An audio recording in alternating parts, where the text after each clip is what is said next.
અમદાવાદ ખાતે 149મી ભગવાન જગન્નાથજીની ભવ્ય રથયાત્રા યોજવા જઈ રહી છે ત્યારે આ પર્વમાં હિન્દુ, મુસ્લિમ અને અમદાવાદ શહેર પોલીસની અનોખી એકતાનું સમન્વય જોવા મળે છે। ત્યારે અમદાવાદ ઝોન 2 દ્વારા રથયાત્રાના રૂટમાં આવતા શાહપુર, માધુપુરા અને કારંજ પોલીસ સ્ટેશનના સહયોગે રાઇફલ ક્લબ, ખાનપુર ખાતે એક ભવ્ય રક્તદાન કેમ્પનું આયોજન કરવામાં આવ્યું હતું, જેમાં ત્રણેય પોલીસ સ્ટેશનના પીઆઈ, પીએસઆઈ અને પોલીસકર્મીઓ તેમજ મોટી સંખ્યામાં હિન્દુ, મુસ્લિમ લોકો ઉપસ્થિત રહ્યા હતા અને ભાવપૂર્ણ રક્તદાન કર્યું હતું।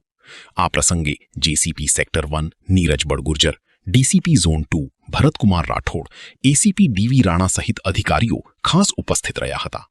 રક્તદાન કેમ્પ દરમિયાન સવારે 12 સુધીમાં અંદાજિત 100 બોટલ રક્ત એકત્ર કરવામાં આવ્યું હતું।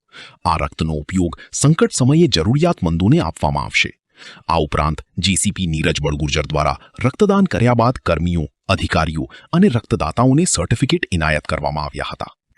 આજે જે આગામી 149મી રથયાત્રા યોજાવા જઈ રહી છે ત્યારે એક કોમી એકતાનું વાતાવરણ બને એ અનુસંધાને કારંજ, શાહપુર અને માધુપુરા પોલીસ સ્ટેશનના વિસ્તારના રહીશો અને પોલીસ કર્મચારીઓ સાથે સિવિલ હોસ્પિટલનું જે બ્લડ બેંક છે તેમની સાથે મળીને આજે એક બ્લડ ડોનેશન કેમ્પનું આયોજન કરવામાં આવ્યું છે।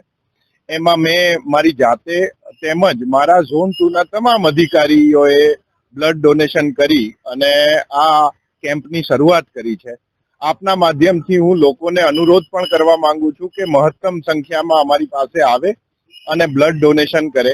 આ બ્લડ ડોનેશન એક એકતાનો સંદેશો તો આપે જ છે, એની સાથે આકસ્મિક રીતે કોઈ પણ જો કોઈને ઈજા થઈ છે અથવા જ્યાં માનવ ક્ષતિ થવાની સંભાવના છે એને રોકવા માટેનું આપણું આ એક પગલું છે અને એ બહાને અહીંયા હિન્દુ મુસ્લિમ લોકો ભેગા થઈ અને લોહી આપી અને દેશ માટે, આપણા ભગવાન જગન્નાથ માટે પોતાનો કૃતજ્ઞ ભાવ રજૂ કર્યો છે। જય હિન્દ, જય